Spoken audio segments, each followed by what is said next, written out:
بچه که بودیم فکر می‌کردیم خدا ناظمه، مثبت منفی، برو بشین. کار خوب کردیم مثبت، کار بد کردیم منفی. بزرگتر که شدیم فهمیدیم نه، خدا با آدما کمک میکنه. زندگیت مثل یه موتوریه، مثال میگم، موتور که فرمونش دست خداست و جلو نشسته، بنزینش هم خودش ریخته. به تو میگه نمیخواد کاری بکنی، نمیخواد فرمون دستت بگیری، نمیخواد بنزین پر کنی، فقط یه کاری بکن، منو محکم بگیر، میبرمت، از همه جام ردت میکنم، از لای ماشینا، از کوچه پس کوچه ها.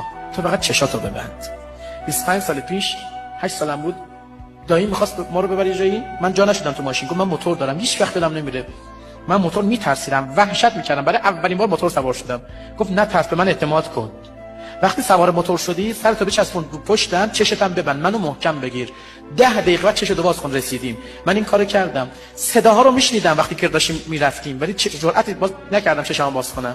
وقتی رسیدیم دیدم بله دایی منو آورد و سلامتم رسیدیم. با خودم میگم اون موقع به داییت اعتماد کردی، هنوز به خدا اعتماد نداری؟ خدا بهت گفته منو ول نکن، میبرمت دیگه، کاریت نباشه، فقط منو محکم بگیر.